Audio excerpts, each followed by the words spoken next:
Ever since its rise to popularity in 2020, TikTok has increasingly become a tool employed by both publishers and authors to market their books, specifically within the subgenre called BookTok. However, one of the questions that I've always had is, does BookTok success contribute towards success within these works, both in terms of financial success and also the creative success of the work? So financial success is whether or not it contributes towards actually selling copies of these books, and then creative success would be contributing to these works not only being read but also being enjoyed by its readers. So is TikTok able to find the correct audience for the book that is the author or publisher is trying to market? And I think for the most part, I would say that TikTok, especially within the BookTok community, has been pretty successful at being able to get books into the hands of the right readers. However, there has been a lot of criticism about whether or not the books that TikTok makes popular are actually good books.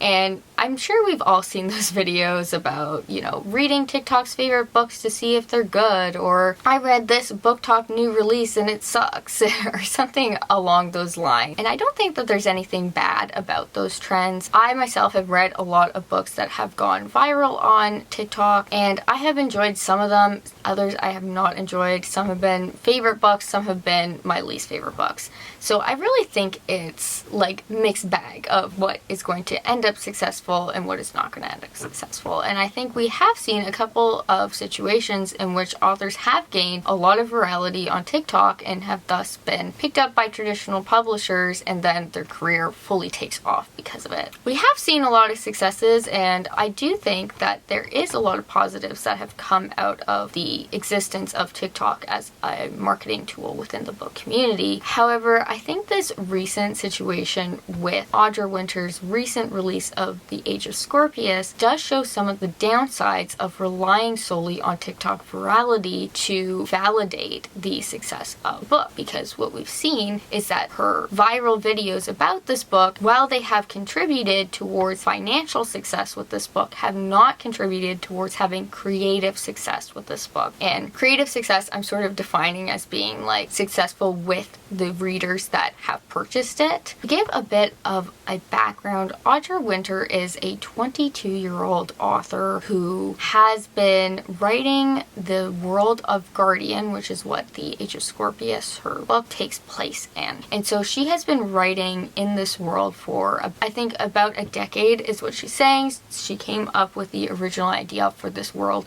when she was about 12 years old. Has been slowly sort of working on multiple drafts of both this book and other projects within this world to sort of introduce it to readers. And she in particular found a lot of success marketing and talking about this book on BookTok.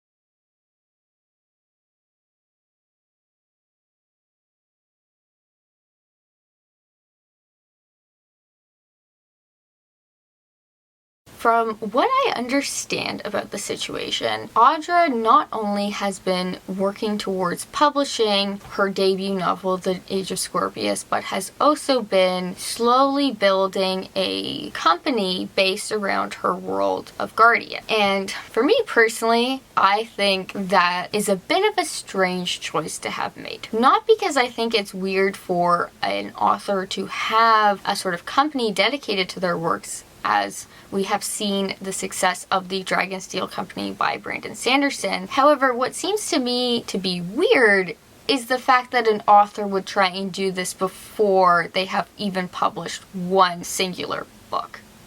Now, I think her ambition with doing this whole multimedia project around the world of Guardian is a really creative one, and I love to see that creativity within anyone, and especially within young people. She's also marketed her project of the world of Guardian as being staunchly anti-AI, which I think is a really positive thing to see within the younger generations. Because, I've seen my peers, do crazy things and, fall in love with AI chatbots and stuff like that. So I think going towards this direction of wanting to uplift the voices and works of other creatives is a really empowering thing. But it seems a bit silly, in my opinion, to try and have these big ambitions regarding a project that you're not 100% sure will be successful. And I think that's actually the crux of why this situation has gotten so big and why the backlash or the criticism has generated so much discourse, is largely because I think Audra herself equated her success on TikTok to automatically mean that she will receive not just financial success but also creative success with her work. That she saw her videos getting viral and saw the money coming in from things like pre-orders for her book and automatically assumed, no matter what, that readers would like the product. And I think the issue primarily with this lies in this idea of meritocracy. And so for a brief definition, meritocracy is basically this idea that everything should be judged based on the merit of it. And merit is a really hard thing to define because it operates very differently depending upon what you're trying to define. So in the case of a book, we might look at the merit of that book being the actual written quality of it. But you can also say that the merit of a book could be the amount of work that someone put in. So that is the merit of labor that went into producing that content, whether that is the actual writing itself or the sort of binding or whatnot. So there's a lot of different things that make up what merit is, and I think for Audra, she equated the time and dedication and passion that she had for her project as being its merit, whereas for a reader, the merit that we can measure is the actual physical product. So I think, in my opinion, that there is a divide in how people are determining what the merit of that work is. And also, the idea of a meritocracy is the belief that if something has merit, that you will be rewarded for it. For example of how this would operate within book publishing is if a book is good, people would assume that it will succeed, which we know from a plethora of studies that just because something is good and well written does not mean that it will succeed financially or creatively, which is quite a sad reality. And so this is really, I think, an important thing to keep in mind within the context of this situation, and also the context that we live in a capitalistic society where meritocracy is something that we are taught is valid, that, you know, if you do good work, you will be rewarded for it or rewarded for your successes. But the reality of our society is not this ideal that it preaches. Rather, instead, a lot of the people who do benefit are people who benefit because they're in positions of power. And this kind of criticism has come up a lot regarding Audra herself because she is a young white woman who primarily are the dominant voices within the current, especially online literary community and marketplace. There are a lot of aspects about her sort of response to the backlash that has generated a lot of criticism about the supposed privileges that she does have, which I would like to say that she is very obviously a privileged individual, and one aspect that I would like to sort of add to this as well is it's most likely that she is quite wealthy, because how would one go about starting an entire company without any sort of financial backing? And this is part that I haven't really seen a lot of people talking about, because while they have been talking about like, oh, it's not really a smart idea to try and start a whole company when you haven't even published a book, which I 100% agree on, I'm also sitting here wondering where the hell she's getting this money as a 22-year-old who, from what her online content seems to have dedicated her time towards writing full-time, and yet has not published anything. So from this, I don't think she has a, full-time job that's paying for this. And I do know from a lot of the TikToks that she has made that she has made, 6 figures based on just selling the books, which is largely why she believes that this backlash that she's getting is largely irrelevant or unacceptable, so to speak, because she believes that the fact that her book sold as much should guarantee its success with the readers that she sold it to, which is obviously not the case. Talked a lot about hiring these artists, you know, and even about hiring editors for the book, which some people have cast some doubt upon whether or not she is actually true in these claims, or if even though she hired these editors, she never actually used their feedback. I don't know too much about the situation to speculate exactly on that, but I do believe that there is possibly something that maybe went on about maybe not listening to publishers' feedback.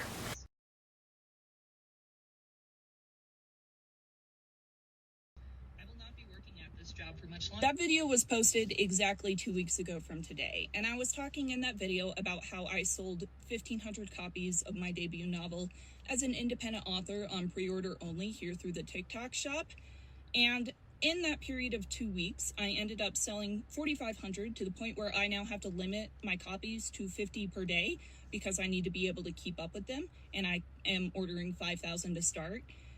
And I literally became the owner of a 6-figure business in the period of that 2 weeks. Thank you, and looking forward to welcoming you to the world of Guardian. In a lot of her TikToks, she has focused on specifically the financial success that she has gotten from marketing her book on TikTok, paying close attention towards, you know, saying like, I built a 6-figure business based on this book, which is obviously tremendously successful for anyone, much less a young self-published author. There are so many self-published authors and so many authors in general who even do traditional publishing who never amount to anywhere near that amount of financial success. And I think that that is a big issue with this conversation, and also the discourse and the backlash has been a conflation that financial success will equal success of the book as a product. And I think the situation shows that that is not true, that just because something sells well, it doesn't mean that it's going to be received well.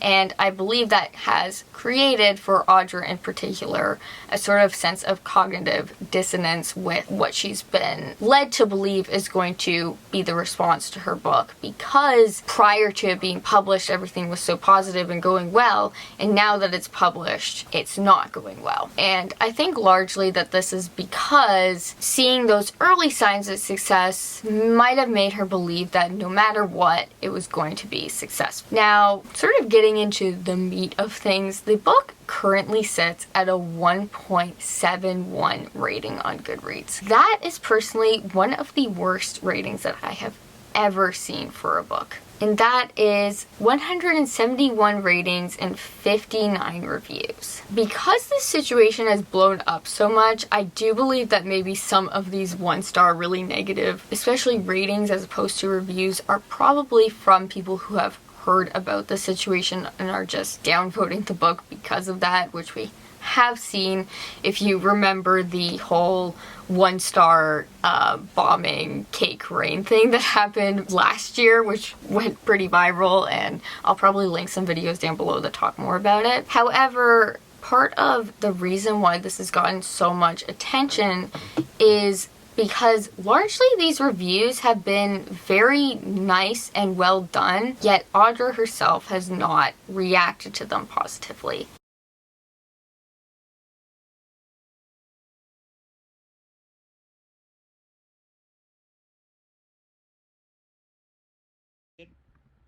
Responding to this, but I don't want to humor you that much because you are clearly trying to get attention.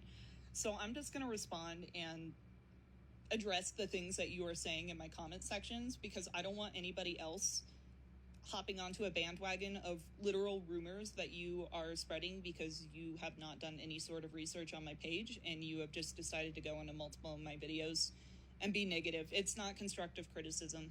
It's not. This is not what constructive criticism is, and I know what constructive criticism is because I have been in the publishing industry for 10 years and written 10 books. So no, The Age of Scorpius is not my first book, and I have made that so clear so many times on this platform. The reason I say 10 years is because I have been working in Guardian for 10 years. And I have written numerous books, numerous stories, entirely different manuscripts for the first book of the series. I have redone the first book time and time again to find the correct place to start, the correct story to tell, the right age, all of these things, developing different characters, switching main characters. I have written book after book after book, and I have gone through the professional stages to have those books looked at. On top of that, I have written the series alongside figuring out what the first book should be, because I've known where the series wants to go. I have just been trying to find the right way to open it, to do the world justice, and to make it impact like I am doing now. Also, your comment on, oh, well, the second book, people aren't going to want to wait 5 to 10 years. They're not going to have to, babe. Like, I'm halfway through the second book. I'm going to repeat myself here and say that I have known where the series is going to go, and I've known how I want to develop it.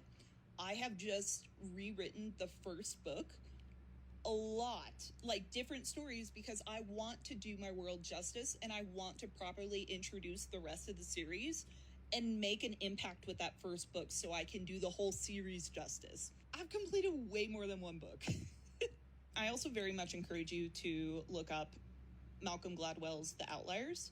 It is a phenomenal book. Malcolm Gladwell has a theory that basically he came up with over numerous years that says it takes 10,000 hours to reach a basic level of mastery.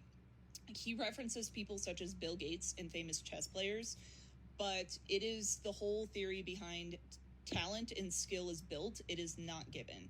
You have to work and dedicate to your craft.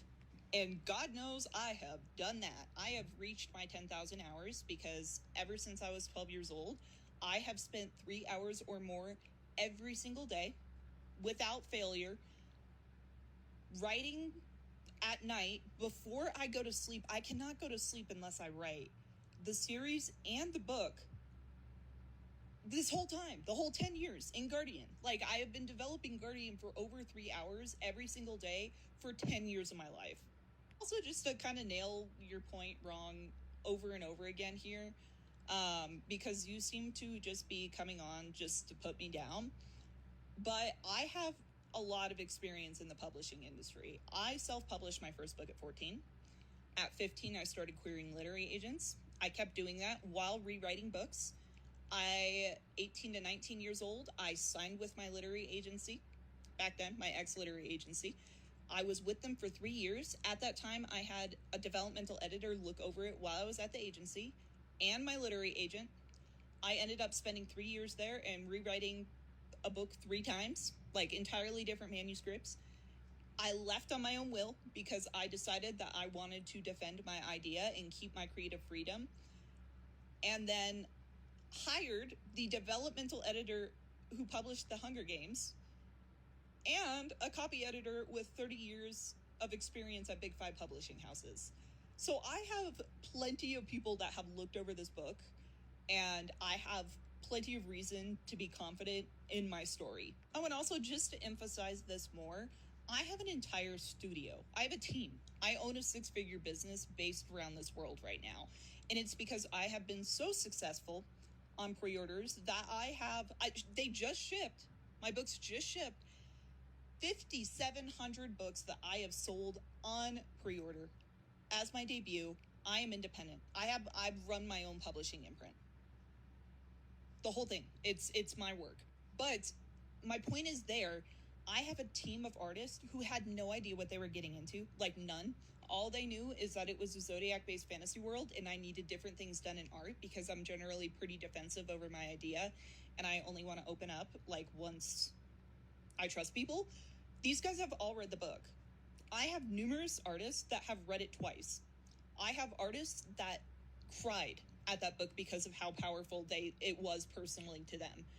These guys would not get on a call every single night and talk about this for hours straight with me, developing the world and the characters, if they did not enjoy it. So I do know something is working, and I know something is working well because I have a team that is super passionate about it in the same way that I am passionate about it. Also, you have some audacity to get on my videos and comment about how it was not healthy for me to have this much passion and dedication for a project, how it's not normal, babe, this is my special interest. Please, dear God, look up what a special interest is. And I hope you can realize how that is such a harmful ideology, because being not normal for something like that is simply how my brain works and many other neurodivergent individuals and autistic individuals.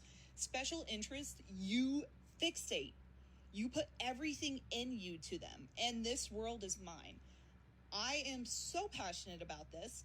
It is not your responsibility to tell me how I feel about my project and how I emotionally react to it, because this does mean the world to me. And part of the reason that I am getting this recognition is because it genuinely does mean the world to me, because I have dedicated this long to one thing. Have you? I think your intention is either you are projecting onto me because you have not been successful, and somebody who is successful that has gone a different route than you are jealous of. Either that or you were out for attention. Because everything that you have been saying just shows me you have not done any sort of research. You just go into my videos and comment these things and say, oh, it's not healthy for you to be crying over your passion. I do think that there is some nuance here. This is not me sort of trying to justify her behavior in any sort of way, but I am going to give 3 context clues about myself and Audra that might give more insight into why exactly her reaction was so negatively. The first one is that we're both quite young. She's 22, I'm 23. The second is I myself am an aspiring author. I have been trying to write books since I was about 10 years old. So I understand, building and creating a world and loving something, and all the time and effort and dedication that goes into not just writing one book, but writing all the lore and all the stories that you want to write within that world. So I really do understand and sympathize in terms of the amount of work and dedication that she has put into not just writing this book, but building the world. And then the third context clue is that Audra herself labels herself as neurodivergent. I do not know particularly what neurodivergent she is, but I myself am autistic. I see a lot of ways that she's reacting, I guess, in a different light because of that. Well, Audra herself has never specified what neurodivergent she is. She has talked about what's called special interest before, and special interest is a term that is largely used within the autistic community to sort of refer to very particular interests that a particular autistic person has. So for me, writing, reading is all special interest. I really love collecting books, as you can see. So that is something that I would consider a special interest for myself. Audra went in one of her TikToks, which has specified that world building and the world of Guardian in particular is a special interest of hers.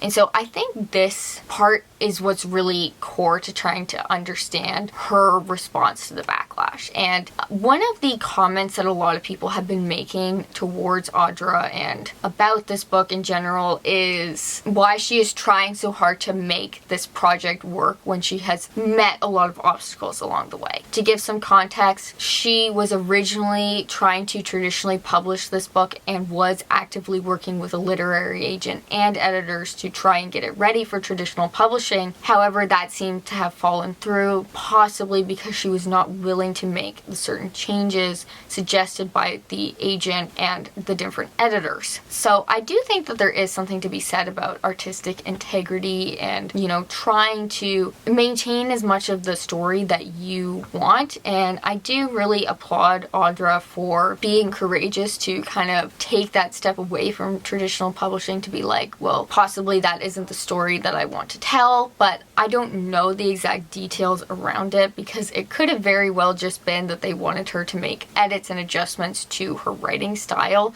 which I think is largely what people have been critiquing the published edition of this book based on. Sort of going back to what I was talking about in terms of autistic special interests, these interests are really intense and I think can be very difficult for a neurotypical person to understand.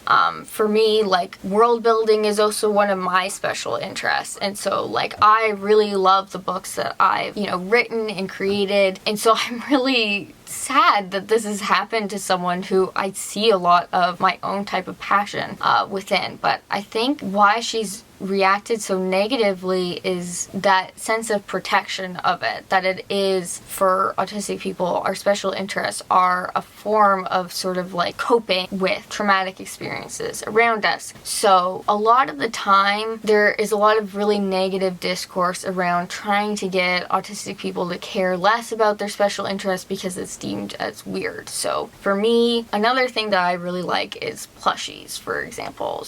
And I still like those things even though I'm a lot older, and it's definitely seen as a lot less socially acceptable to be interested in things like plushies or dolls or anything too childish when you're an adult. Taking away those sort of special interest things from autistic people is actually a form of harming them. For me, I know when I get upset about something, and I'm particularly upset at myself, I might actually try and distance myself from my special interests like plushies or books because I want to hurt myself, essentially, and that is a form of which I am hurting myself emotionally. So I think these suggestions largely about telling Audra to take a step back from the world or probably revisit things and change things is sort of triggering that fight or flight instinct within her, resulted towards her having a really negative response to the valid critiques that her readers have raised about her book. Now, all of this is to say that it does in no way justify the way that she has talked towards these readers, because a lot of them are people who purchased her book at a very high price point. The edition of her book is selling for about $50 US, but that is well above marketplace pricing for, and is actually far more in line with the pricing that you see for special edition books that are produced by companies like Fairy Loot and Illumicrate, for instance. And while I do understand that this particular edition of the book is marketed as a special edition that includes artwork created by the artist that she's hired as a part of the sort of World of Guardian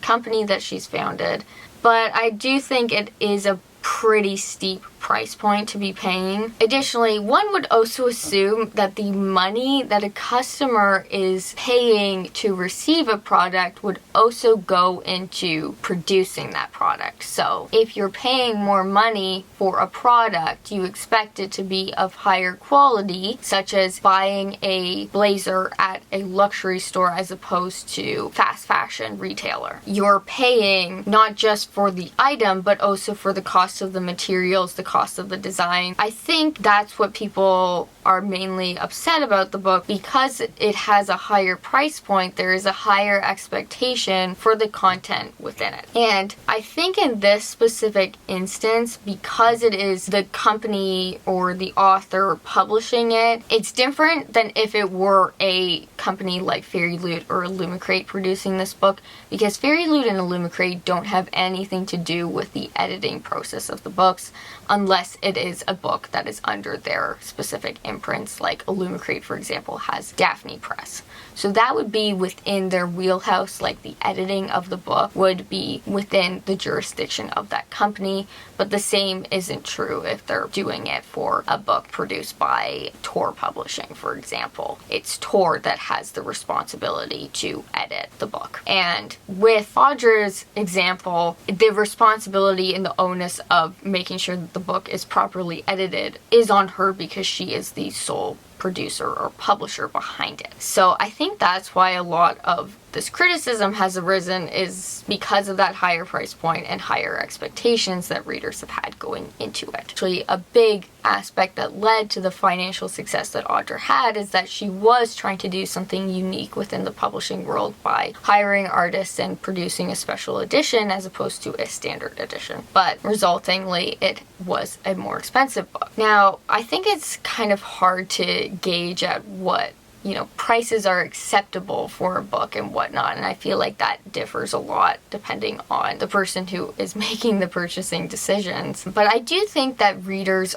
are entitled to a basic standard of quality within the actual product of the book itself and the creative aspect of it. So product quality would be like having a dent in the cover or not having the binding falling apart at the seams. However, coming to judge the actual literary merit of the story is a much more difficult thing to do, largely because literary merit is a very subjective term. For example, I did mention at the beginning that there are a lot of books that went viral on BookTok that I both enjoyed and did not enjoy. And sometimes this can be, maybe the representation within the book I didn't think was good, or I didn't like how the author's writing style was, or I didn't like how the author didn't include enough world building for me. And so all of these things are really subjective, and I do think it is really hard to come to an objective measure of what makes a book good or not. But I do think clear subjective thing is the actual writing itself, so the prose and dialogue and stuff like that. And I think a lot of the criticism about Audra's book and her writing in particular has come from grammar mistakes and largely repeating herself over and over again. I personally have not read the book. I don't plan on it, but I have seen some of the snippets that people have posted online from the free sample, and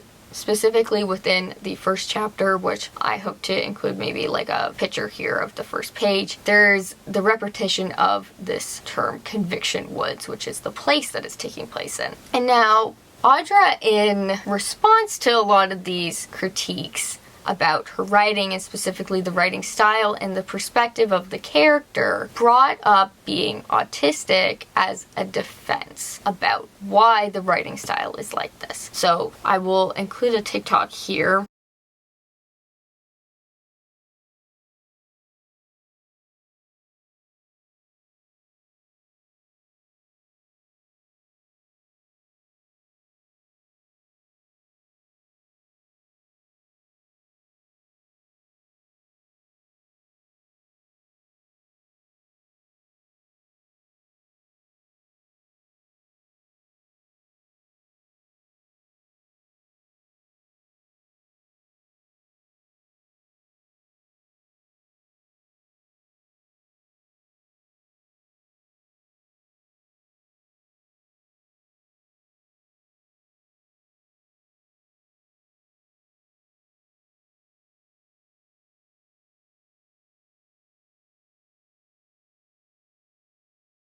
Where Audra is explaining that for both herself and the main character that they are autistic and their special interest is within the world building. So I don't think this is necessarily a bad thing. The book Fourth Wing, I think, actually employs this usage quite frequently. The opening chapter has our main character Violet, who has spent her life studying to be a scribe, sort of detail the history of the world as she's, walking across this thing called the parapet, which is just sort of like an obstacle course. So for me, I think that this was a way that an author did employ something that would be akin to an autistic special interest in a book to do world building. So while the writing in Fourth Wing has received some criticism for employing that sort of usage of world building, I don't feel like it's anywhere near the amount of criticism that Audra has gotten for her writing, and I do believe that that is largely because of the different way that autistic brains work. For myself, as someone who's autistic and also someone someone who's a writer, this is something that I'm sort of hyper aware of when writing and editing my own books, is that I do have a tendency to over-explain myself and thus repeat myself over and over again, which I've probably done a billion of times within this video itself. Had to refilm clips over and over again because I keep on repeating the same thing over, and the editing process is obviously going to be trying to get rid of those repetitions so that it seems more natural to non-autistic people. I can really sympathize with her in terms of feeling a little bit like this backlash is particularly targeting her and so I do think that this can be employed well, like even though that example of Fourth Wing isn't one that I really liked. I personally found it was a bit disjointing. I personally rather learn about information about the world slowly and like uncover it more naturally, though I don't mind when a character is, you know, telling a story about the world or makes reference to, you know, a world event that maybe had impact, whether on themselves or the world around them. I think that's perfectly fine. But I do think that you can't get upset at someone for not liking that style of writing. And I do think when you are someone who is autistic or neurodivergent and you want to write, you have to be aware of how your brain in your writing works differently than what is acceptable, so to speak, by neurotypical standards, because not just is most of the world neurotypical, but most of the people reading books are also neurotypical, just on the mere condition that most of the population in the world is neurotypical as well. And that doesn't mean that like we shouldn't have autistic writers, shouldn't have autistic characters, but it also, I think we can, you know, do these things in a way that is still approachable for every reader. And obviously, people are going to take issue with a character being autistic just for the fact that they're autistic, just in the same way that someone is going to take issue with a character being black just because they're black. And that in no way means that that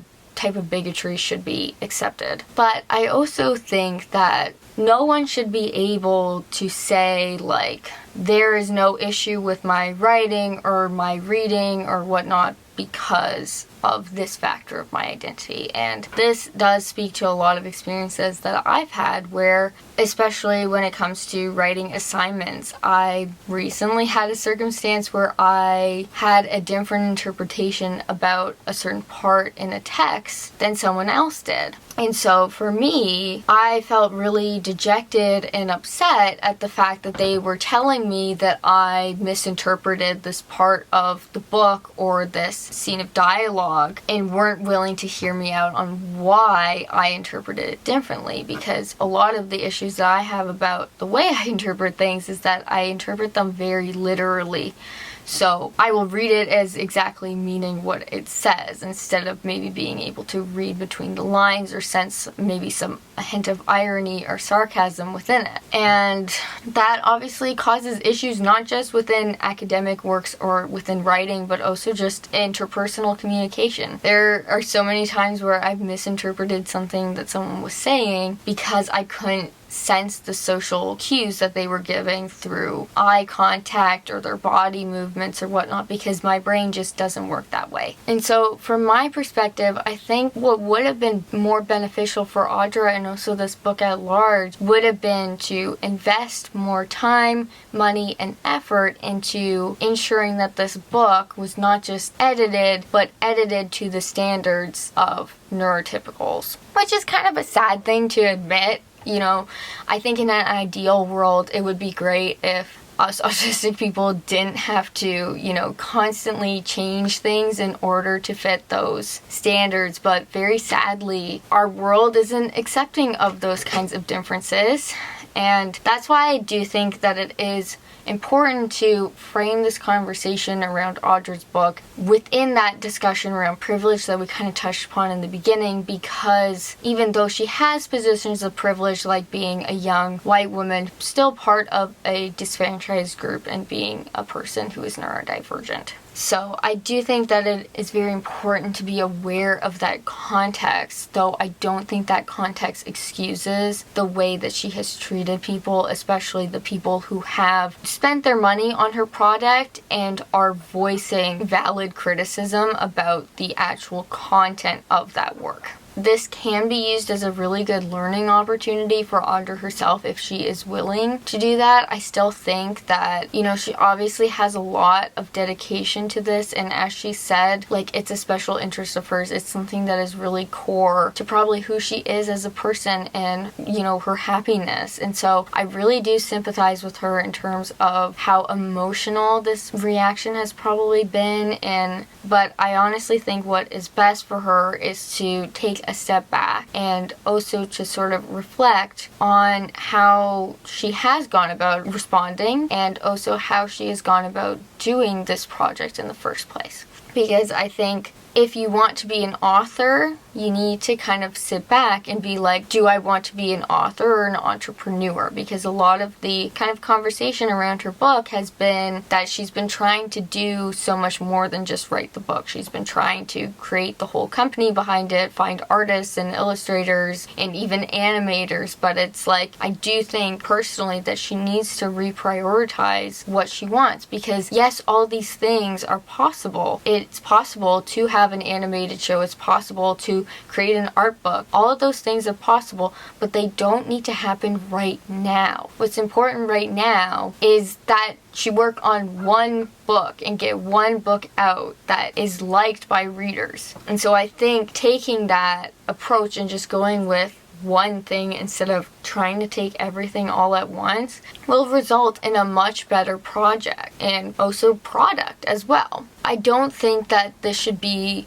something that fully ends her career as an author. I personally don't think that she has done anything that is as problematic as a situation like the Kate Corain one that I brought up earlier, which, side note on that I didn't bring up, is that Kate Corain herself also used the fact that she was neurodivergent as a way to deflect blame and was trying to be like, oh, I only said these mean things because I'm neurodivergent and didn't understand, or I wasn't on medication, which I don't think is an excuse at all, and I think actually does more harm to our kind of conversations around acceptance of neurodivergent people, especially within publishing spheres. I really hope that this doesn't have a negative effect on neurodivergence trying to get into publishing, because trying to get a book published and trying to write a book is hard as is without having to deal with any form of discrimination, which I'm sure anyone who is from any sort of disenfranchised group can 100%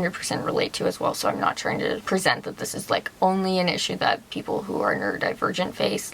I don't think that this should lead towards her career being ended or her being canceled, but I do think that she should 100% take a step back and, not listen to things that she knows are going to harm her mental health until she is ready to accept those kinds of criticism and actively work through that with someone who is capable of helping her, like a therapist who might have specialization within autism, which I myself am trying to find at the moment because there are a lot of unique issues that come from that experience. I think that all around this situation is a really sad one, and I don't think that it is a good one, and I don't really like the discourse around it because I do fully 100% understand why people are upset about both the book and her response, but I do think that the dialogue that we're having online is missing a lot of context clues around Audra herself, the book, and also just, the world at large. So yeah, I think that is largely my thoughts on the matter. I probably have more that I want to say, and there's probably some things that I have forgotten or things that I haven't explained as well as I would have liked to, because I've kind of just, went into this off the top of my head head, and it's quite late now. I've been like talking for like an hour.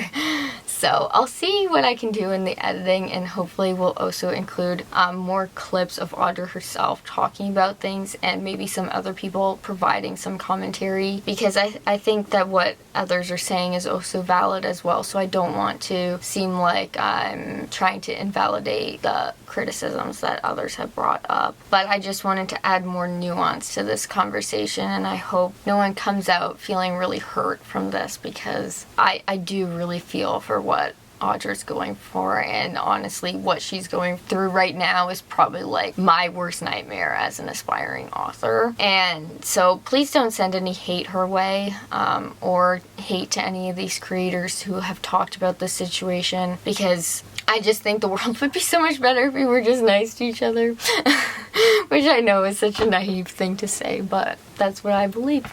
And so thank you once again for sticking around and listening to me ramble about this topic. I'd love to hear what you think about this situation, whether or not you agree with me or disagree with me. But please do so politely, and once again, don't send any hate towards anyone, and that includes myself. But I hope that you enjoyed this, and I hope maybe this has brought a new perspective on how to interpret this current situation. And so thank you again, and goodbye.